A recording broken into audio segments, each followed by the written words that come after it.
You know, obviously leaving the playoffs the way we did through my 4 years here, we've gotten deeper into the playoffs the first 3 years. So the expectation this year was obviously to get to the finals with a chance to bring home a Kelly Cup, and we fell short of that. You know, I think you got to tip your hat to Toledo. They're a very good team, and they had our number this year. I think, you know, moving forward as head coach of the Komets next year, we have to really look and analyze the roster and see what it's going to take to do with the way the divisions were aligned this year, knowing that you're going to have to go through the teams like the Toledo's and the way Indy shaped their team at the end of the year with younger, speed-driven teams. We're going to have to make sure that we make some adjustments this offseason and build a team more like that to compete and win the division, not only during the regular season, hopefully, but also go deeper in the playoffs.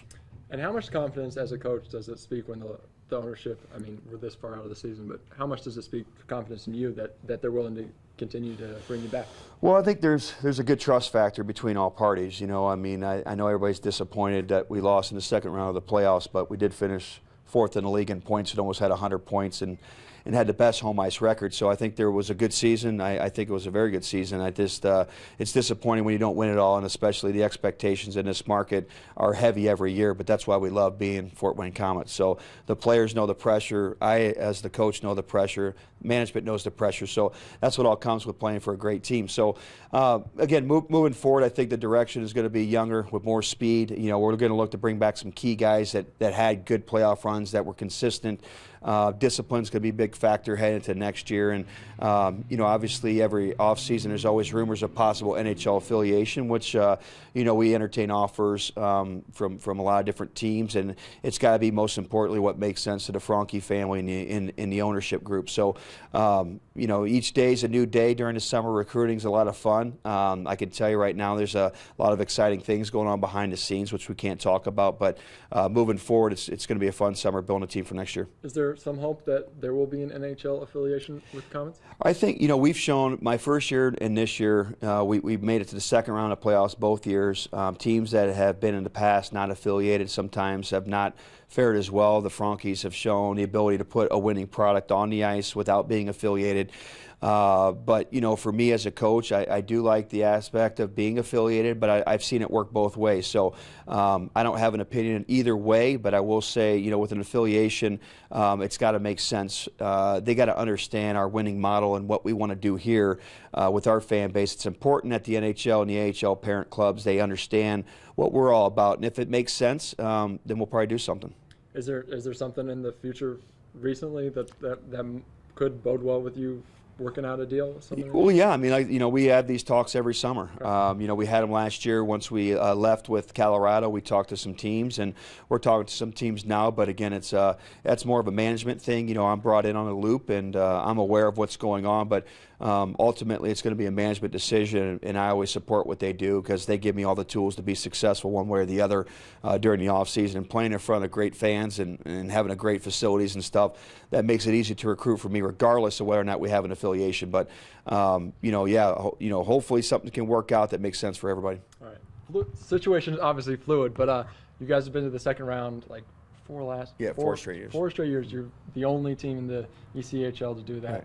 I mean, is there a matter of just kind of getting over the hump, and is that something that continues to drive you? Yeah, you know, I was blessed to work with Al Sims and the Franke family when I was an assistant, and we had 3 championships in my 4 years here, and fortunate enough to win one in Pensacola my first year, and now it's been 4 years since I've been holding a trophy. So it's I'm getting a little annoyed with it. I have a high expectation of myself. I have a high expectation of my players, and you know, getting to the second round is not good enough. You know, last year we made it to the Western Conference Finals. We got a little bit deeper last year, but the one thing I will say is it is hard to stay at the top of the league, and you can see it. I think that's why it shows.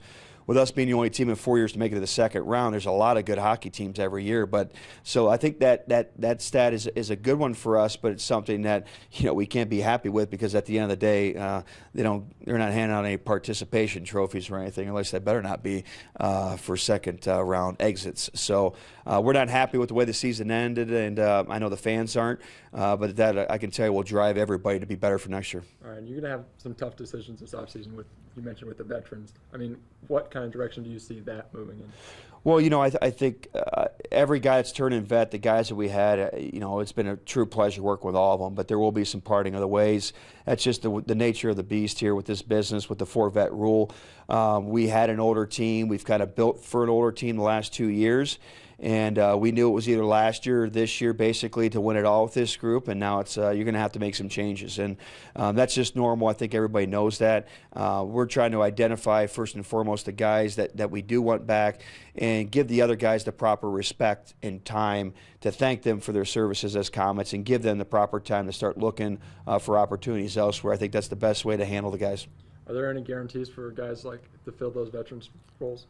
Well, I think it's got to be, obviously, make sense for both parties. There could be some guys that you want back that maybe want other opportunities. Maybe they're looking at Europe, or maybe they just didn't like the way their year went this year. I mean, there's always guys that, sometimes aren't happy with the way things went, and they want to change the scenery. That happens with every organization, especially at this level where there's so many different places to play, like sunny spots and stuff. You see a lot of vets that like to go play in Florida and out west and stuff like that. So, but I think the guys that we're going to target to come back that are vets, I think that there's a common ground between all parties, and hopefully, David can get pen to paper and get some guys locked up. Do you think that helps with the possible NHL affiliation to make it easier for veterans they're still grinding at this level to kind of see the light at the end of the tunnel, that there's an opportunity to get there? I don't think so. I mean, really, the vets at this level typically are not guys that are looking for AHL call-ups. They want a good place to play.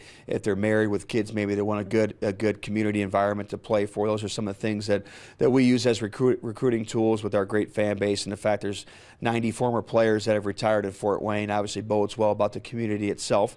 But the affiliation, I think, more resonates with the younger guys. The college guys are trying to recruit the top-end guys, and then some of the free agents too, where maybe you could have a camp spot for a guy or two. That's just another recruiting tool to use for me as a coach and David as a GM. We'll look to see, obviously, how that plays out. But either way, we're comfortable in building a team. We've done it differently the last 4 years, and we'll go about our business as usual.